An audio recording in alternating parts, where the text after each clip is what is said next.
de nuestro Dios. Gálatas 4:19. ¿Amén, iglesia? Amén. Ok, muy bien. Gálatas 4:19. Pablo está escribiendo a un grupo de cristianos, la iglesia de Galacia. Resulta que los de Galacia habían empezado muy bien en su espiritualidad, pero alguien los confundió, les enseñó, alguien llegó a decirles, alguien que no fue Pablo, ¿verdad?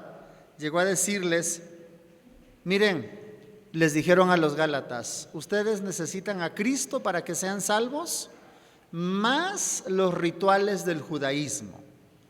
Entonces, Pablo les había enseñado, solo necesitamos a Cristo, porque la Biblia dice que solamente en Cristo hay salvación.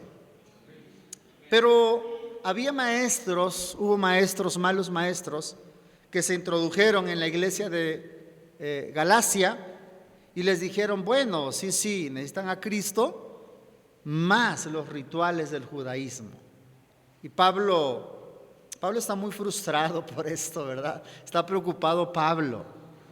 Y Pablo está sufriendo porque Pablo ama a los Gálatas, los ama realmente, los ama y los considera como sus hijos. Y vean lo que dice, este es parte del contexto de Gálatas 4:19. Léanlo conmigo, Gálatas 4:19. Hijitos míos, por quienes vuelvo a sufrir dolores de parto, hasta que Cristo sea formado en vosotros. Nuevamente, hijitos míos, por quienes vuelvo a sufrir dolores de parto, hasta que Cristo sea formado en vosotros. Hasta que Cristo sea formado en vosotros. Hoy casi, ¿verdad?, cerramos nuestra serie Discipulado. Digo casi porque el miércoles ya la terminamos. Recuerden que el miércoles es una extensión de la predicación del domingo, no una repetición, sino una extensión. Y hoy, en cuanto a la prédica de hoy, como ya sabrán, es las dos caras del discipulado, la segunda parte de lo que es la otra cara, diríamos, del discipulado. La primera cara del discipulado, ¿recuerdan cuál es? Les hablé acerca de esto el domingo. Ser un discípulo de Cristo, ¿verdad? Ser un discípulo de Cristo. Y la otra cara del discipulado tiene que ver con el proceso de que nosotros formemos discípulos, de que nosotros ganemos a otros para Cristo. Pero no solamente que les prediquemos, ese es el primer paso. El segundo paso es que los ganemos para Cristo. El tercer paso es que los discipulemos. Porque ganar a alguien para Cristo y dejarlo sin el discipulado es como si esas historias, ¿verdad?, que luego escuchamos que indignan, que duelen cuando, por la razón que sea, ¿verdad?, una mujer tiene a su bebé y lo abandona, ¿no? Hemos visto esas historias tan desagradables, ¿verdad?, que me parece que a todo mundo indigna. Pero es muy parecido también y es muy indignante, pero más allá de lo indignante, es un pecado cuando nosotros ganamos a alguien para Cristo y ya no lo queremos discipular, ¿no? Porque a veces hay personas que no les gusta lidiar, ¿verdad?, con los niños. Los niños son una gran bendición, pero hay gente que no les gusta lidiar con ellos, ¿verdad? A veces ni con los propios hijos. Bueno, ya eso está un poquito preocupante, ¿no? Pero cuando hablamos de la otra cara del discipulado, y de eso quiero hablarles hoy, iglesia, que nosotros aprendamos a discipular a otros. Ahora bien, como lo hemos venido diciendo en esta serie, esta parte es un aspecto que hemos descuidado. Hablo en lo general. Ahora, acabamos de cantar esta hermosa alabanza. No sé a ustedes qué les parece esta alabanza, ¿no? a mí me quebranta, a mí me quebranta. Entonces cuando llegamos a esa parte que dice, heme aquí, envíame a mí. Yo ahorita cantaba, le decía, Señor, yo renuevo mi compromiso con Cristo. De verdad, hermosa alabanza, ¿verdad? Envíame a mí, yo iré, ¿no? ¿Se acuerdan que Isaías dijo eso, verdad? Y Dios dice, ¿y a quién enviaré? ¿Y quién irá por nosotros? Y él dijo, yo iré, Señor. Ahora bien, muchas veces los cristianos hemos llegado al punto de tanta comodidad en nuestras iglesias que a veces hasta resulta raro que alguien o algunos estén haciendo discípulos. Cuando alguien en una iglesia hace discípulos, como que es en muchas ocasiones como la excepción. Y hacer discípulos tiene que ser la regla. Amén. Hacer discípulos tiene que ser la regla para toda iglesia. El mandato dado por Cristo allá en Mateo 28 es claro, ¿verdad? Vayan y hagan discípulos a todas las naciones. A ver, se lo dice a 12 hombres que no tenían gran preparación,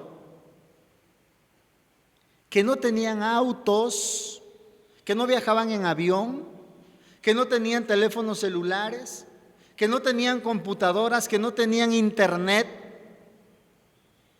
A ver, ir a todas las naciones.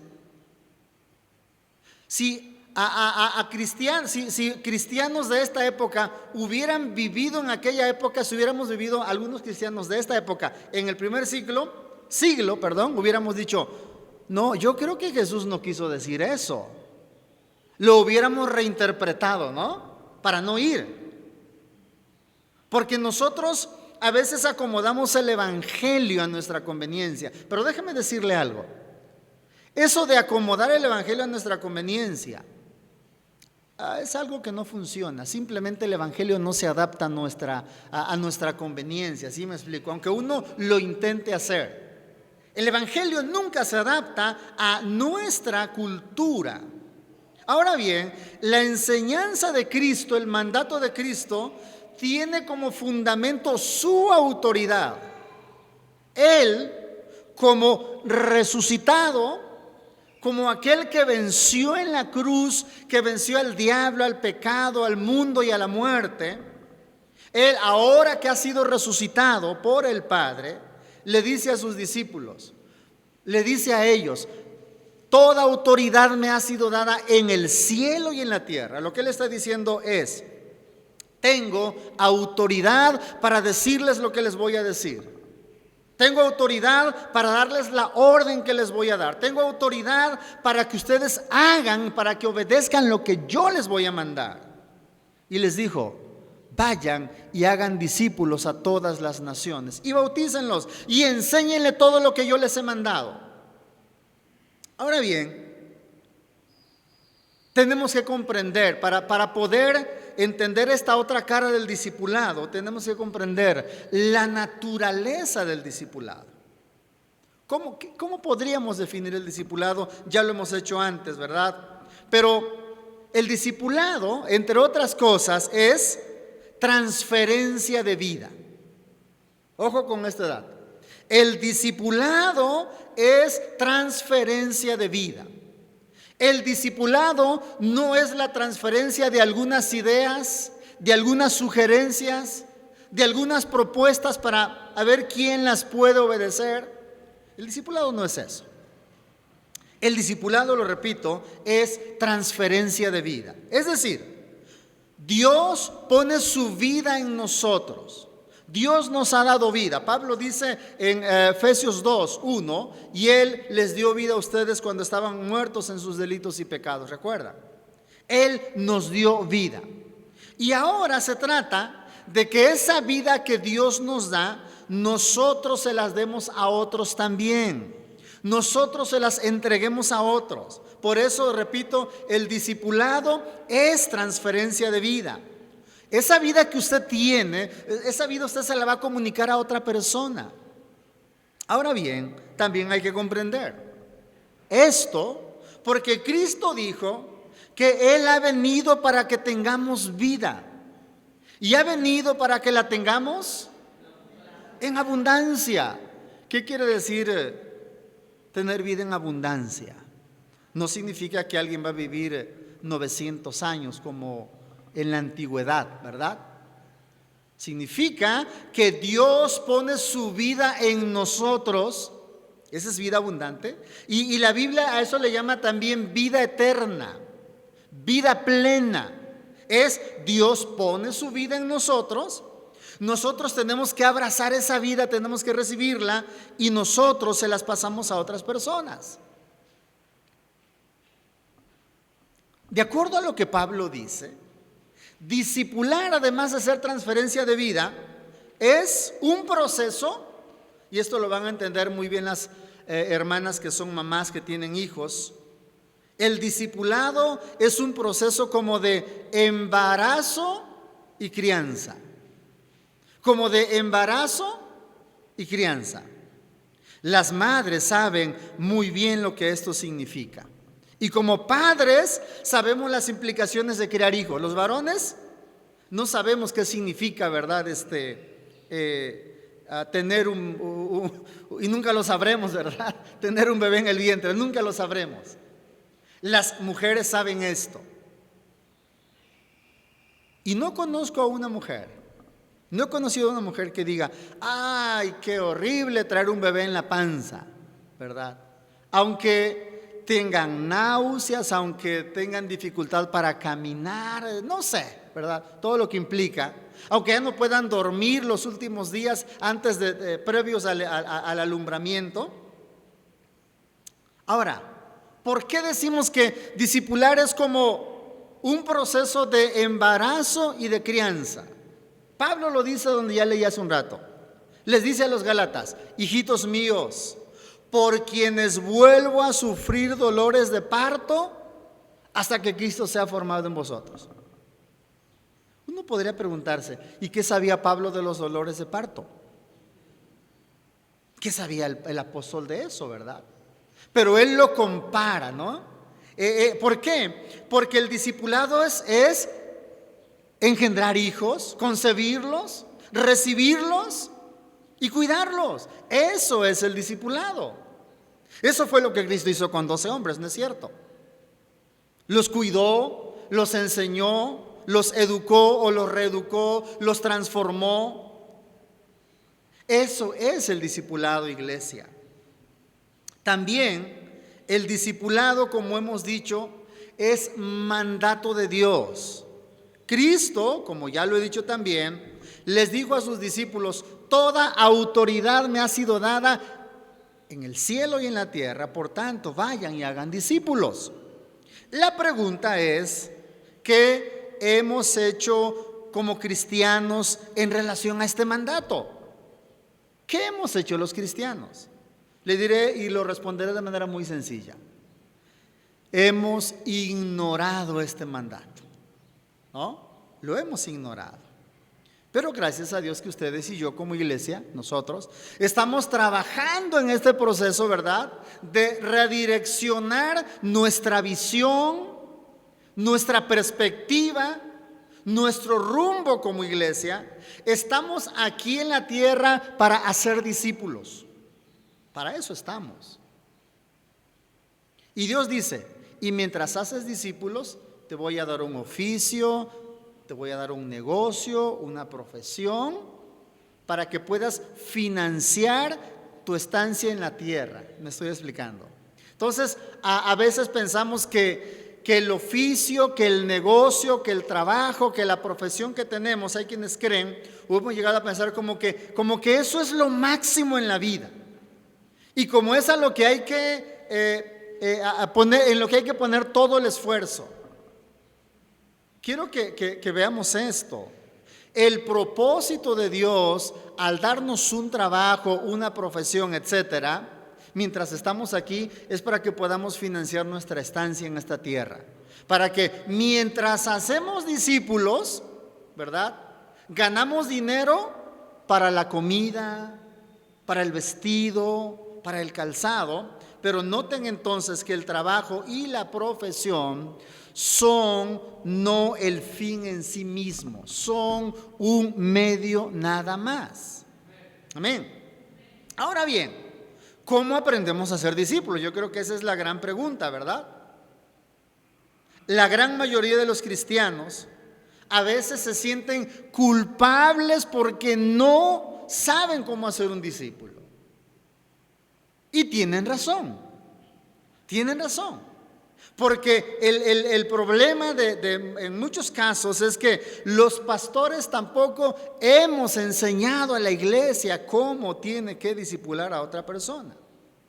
Debido al anterior, muchos cristianos tienen miedo de hacer un discípulo, les da miedo compartir la palabra. A veces creemos, ¿verdad? Equivocadamente, pero a veces creemos que cuando se trata de hacer un discípulo, a veces pensamos que somos nosotros los que tenemos que cambiar a la persona. Nuestro trabajo es que nosotros le demos la palabra de Dios, y la transformación de vida la hace Dios a través de la palabra y del Espíritu Santo. Ahora bien, el primer paso para aprender a ser discípulos es que ustedes y yo hayamos sido o estemos siendo discipulados. Es que vivamos en ese proceso de discipulado de manera que logremos madurar. Es por eso que resulta elemental vivir el proceso de haber sido discipulado en forma específica. Es por eso que hemos trabajado y seguimos trabajando en el ministerio de discipulado, transferencia de vida. Por eso es importante que ustedes sigan el discipulado, porque ahí el Señor le va a capacitar para saber discipular. Y va a descubrir que discipular no es tan difícil, de hecho no es difícil, no es complicado, no es algo con lo que no podamos. No, realmente el discipulado es algo práctico. Las personas cuando salen de la carrera, cuando estamos en la carrera, pues pensamos que la posibilidad de trabajar está lejos, ¿verdad? Y cuando terminamos la carrera, tenemos la sensación de que no vamos a poder cumplir con nuestro rol. Cuando yo entré al seminario, originalmente yo no quería ser pastor, y nada más que hice una oración donde yo me metí el pie solito.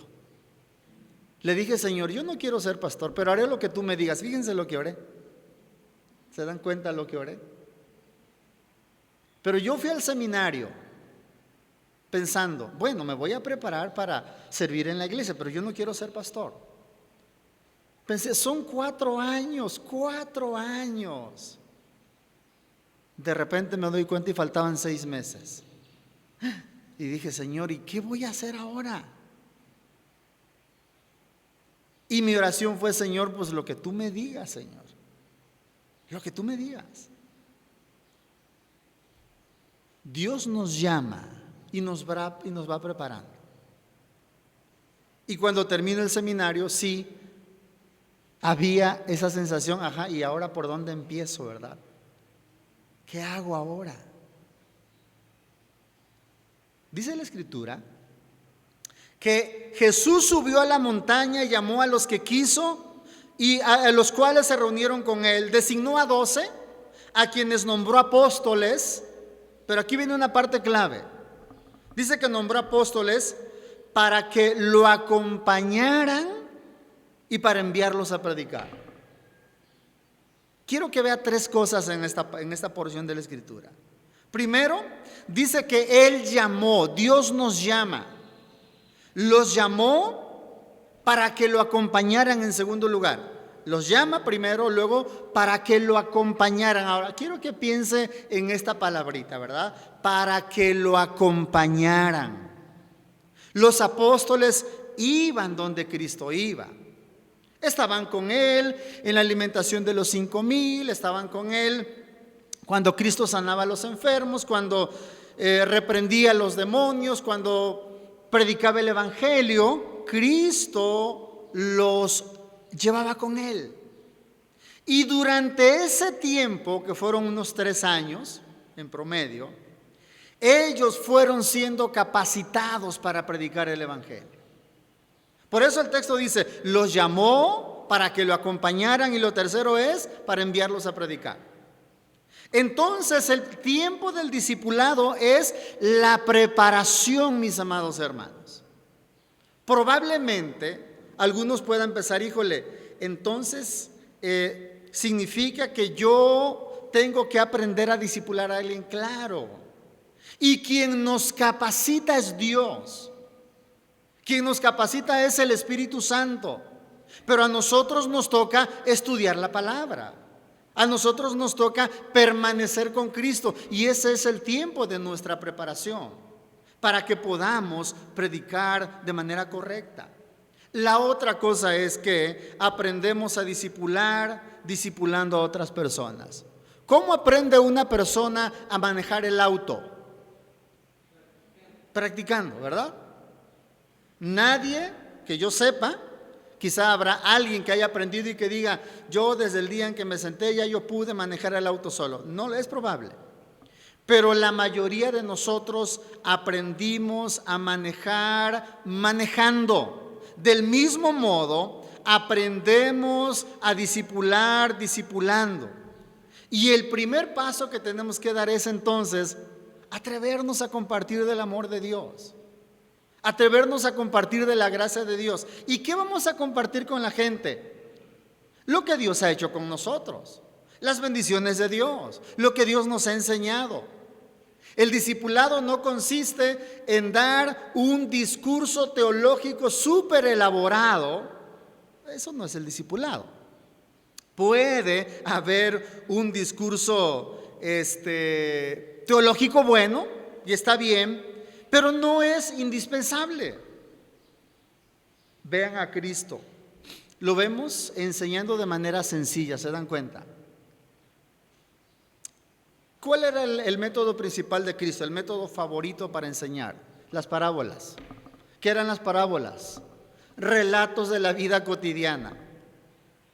Eran relatos tan sencillos, pero tan profundos a la vez, que los sabios de ese tiempo, que los religiosos de ese tiempo, hasta menospreciaban esos relatos de Jesús, ¿verdad? Esas historias, porque ellos pensaban que necesitaban algo más sofisticado, ¿verdad? Porque se sentían en un nivel teológico como de doctorado. Y Cristo estaba ahí con sus historias, ¿verdad? Sencillas. Pero esas historias sencillas transformaron el corazón de aquellos hombres. Así que una buena parte del aprendizaje es la misma práctica. Vemos a Cristo, como lo dije, después de discipular a los 12, los envía a predicar y los envía a discípulos. ¿De dónde más aprendemos a hacer discípulos? Déjenme usar esta palabra. Lo hacemos aprendiendo de la teología del discipulado. Primero, lo hacemos aprendiendo de Cristo. Por eso les dejamos que lean un capítulo por día del Evangelio de Mateo, de los Evangelios. Y ahí vamos a ir avanzando.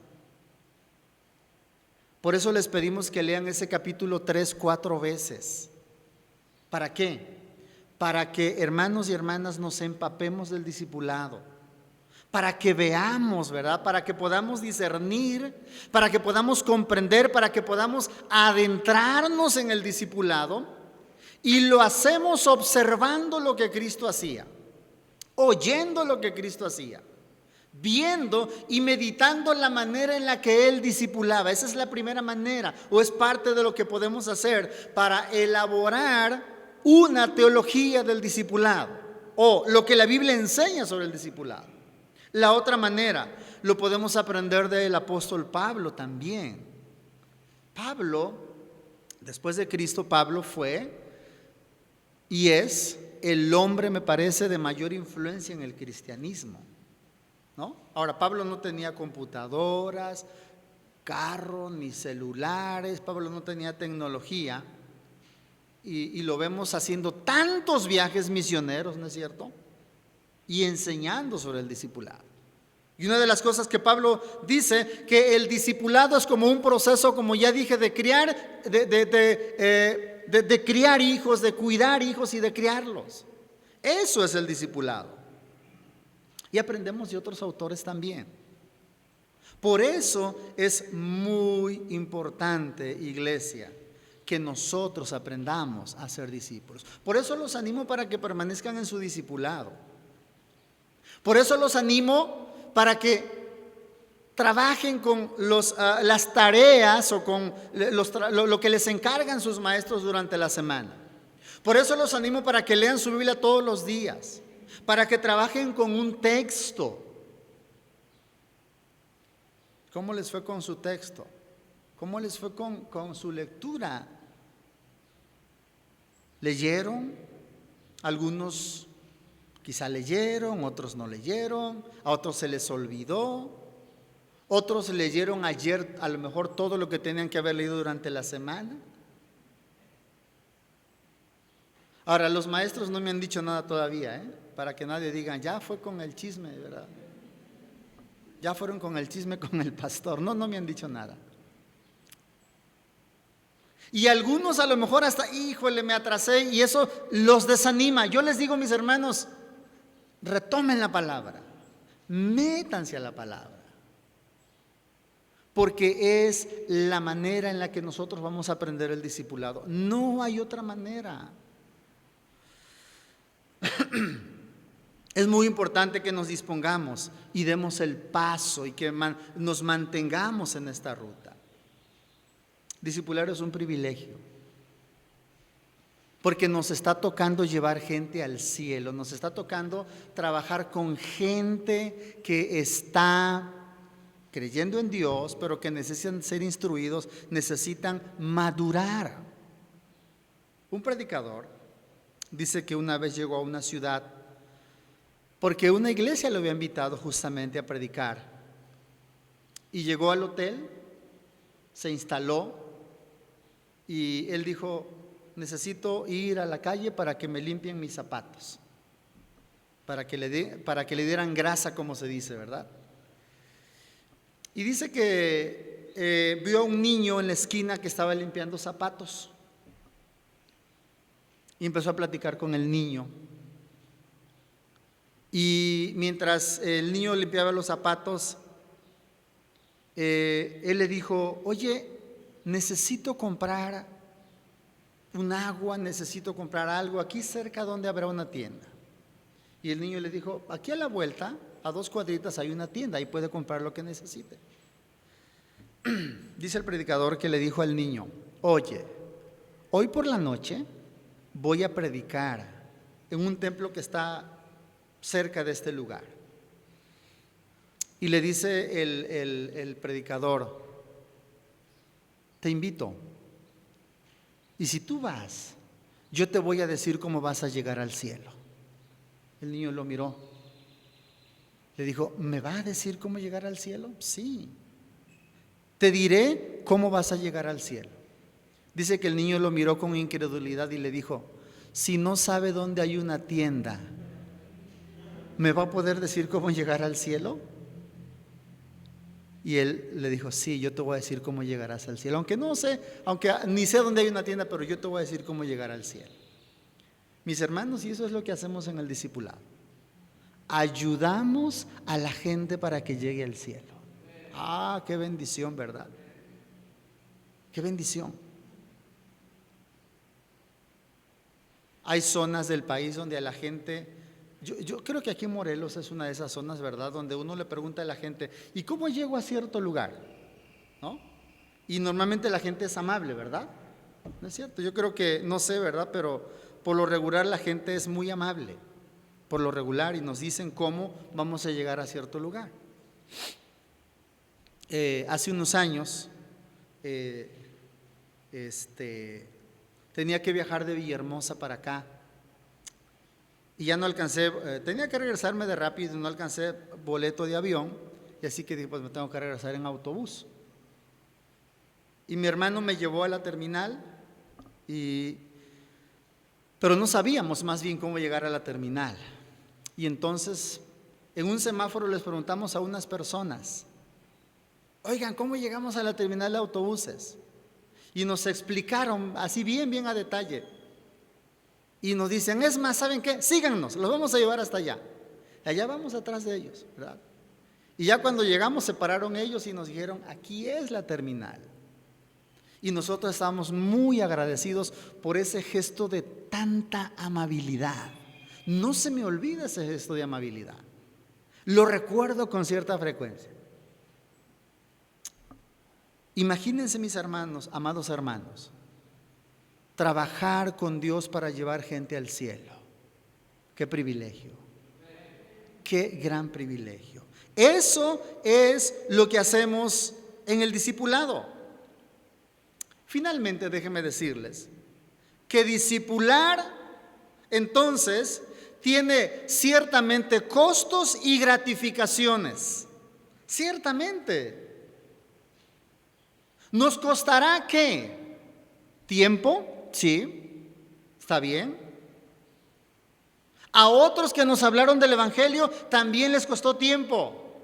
Otros que nos hablaron de Cristo invirtieron tiempo en nosotros, y en algunos invirtieron mucho tiempo porque huíamos del Evangelio, huíamos de Cristo, y más de uno, ¿verdad?, nos estaba insistiendo y nos estaba insistiendo.